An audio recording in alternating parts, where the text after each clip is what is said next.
All right, some productivity thoughts. So, you are not your productivity. The point of life isn't productivity, said all productive people. So,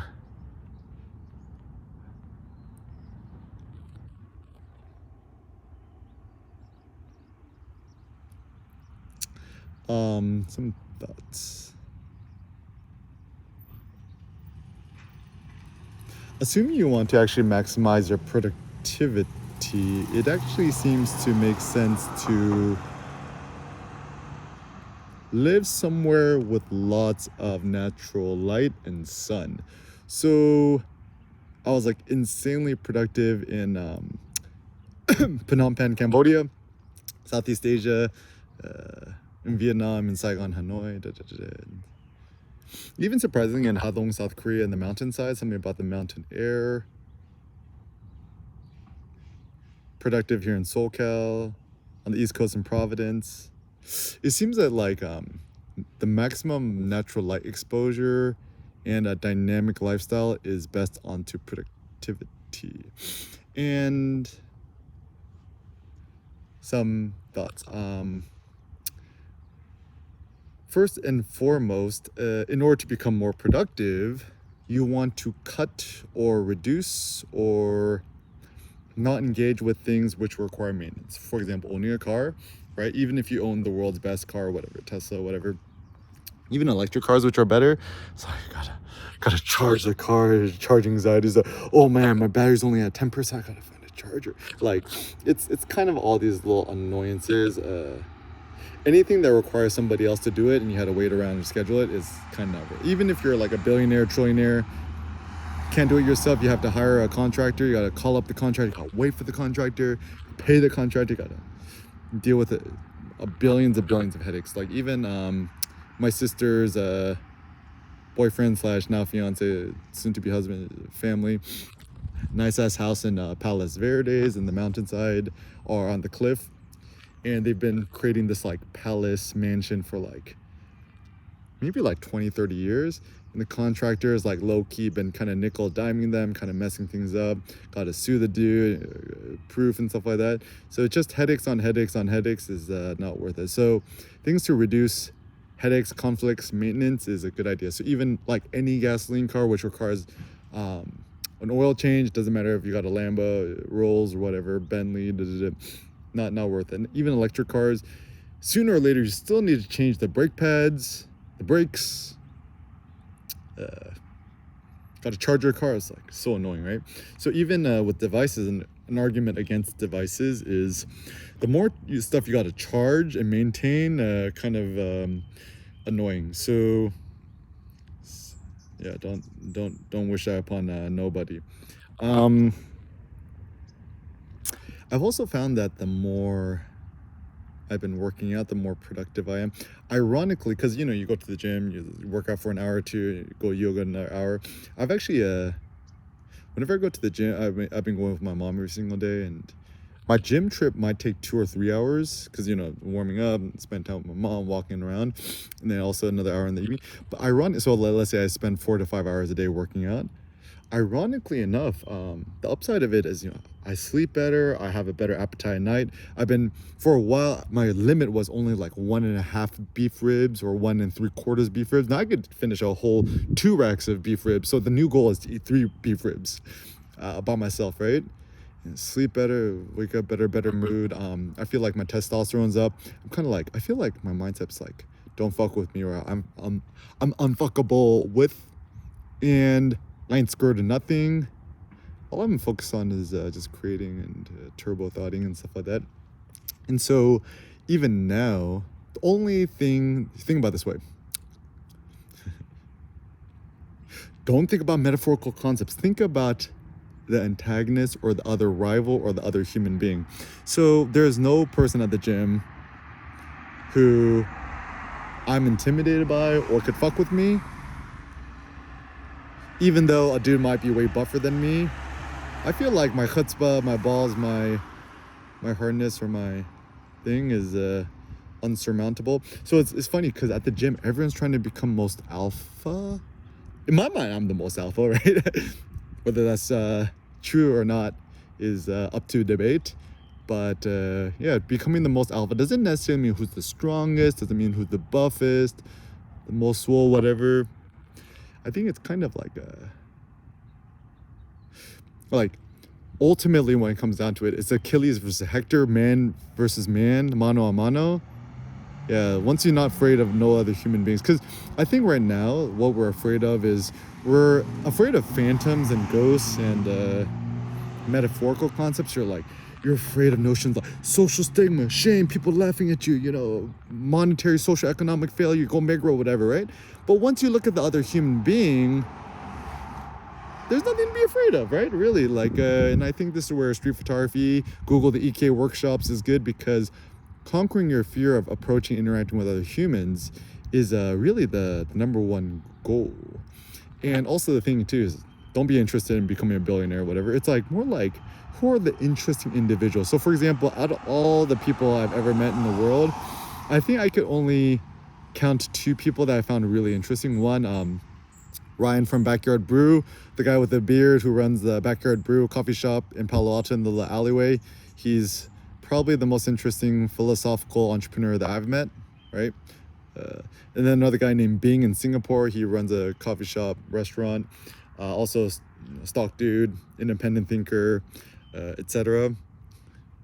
Also my friend Todd Hada, the only real life entrepreneur that I know who's had to do 10 to 15 failed businesses before he struck gold with his simple studio lighting Amazon business.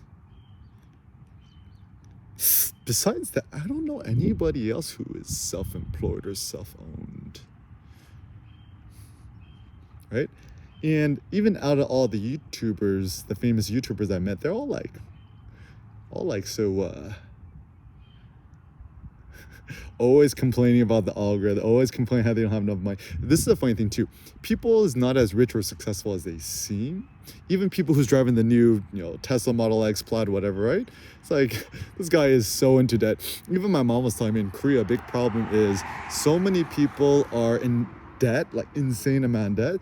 And then even my super successful friends in Silicon Valley who own, $2 million homes and stuff like that, they still got a mortgage to pay off. It's and they're still indebted to their high-paying salary job, so they still slaves, right? And then also my friends of friends of friends, around my age. I'm 34, turning 35 soon. Wish EK a happy birthday. Actually, it's my aspiration to keep blogging, vlogging, photographing, and turbo thoughting until I die at the age of 120. So stay tuned. But yeah, even my friends in Silicon Valley work at Amazon, whatever, making $500,000 a year, $750,000 a year, $1 million a year. They all still slaves. They work in 120 hours a week.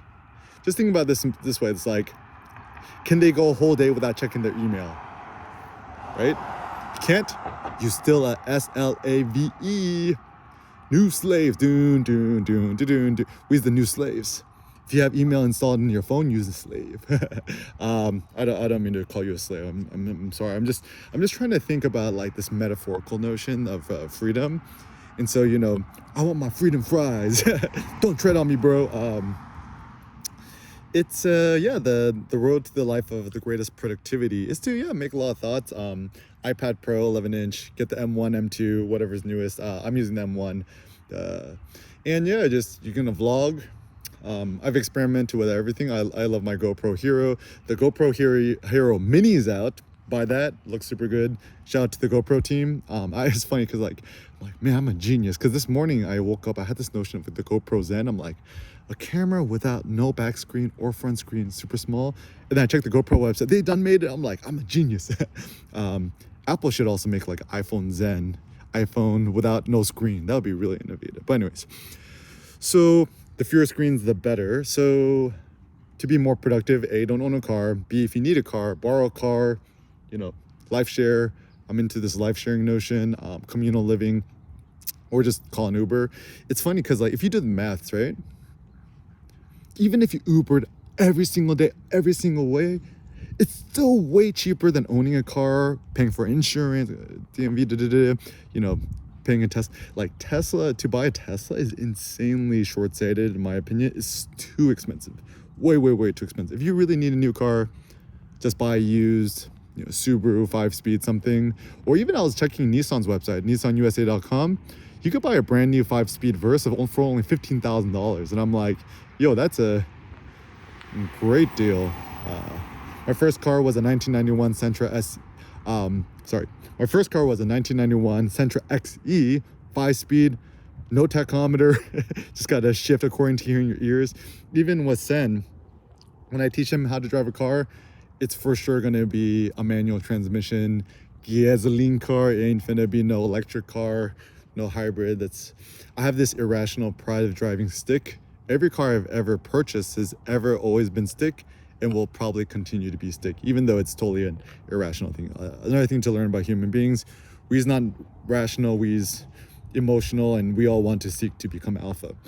So with productivity, 720p, 30 FPS, upload to the YouTubies or your own videopress.com website seems best. Also design-wise, to be more productive, I'm starting to think, even blogging, you don't need a featured image. Use the most lightweight theme possible. Shout out to Brian Gardner. Powder.design, the new WordPress theme I'm using, is super, super lightweight. Lightweight, baby. It's only like 96 kilobytes at the front end.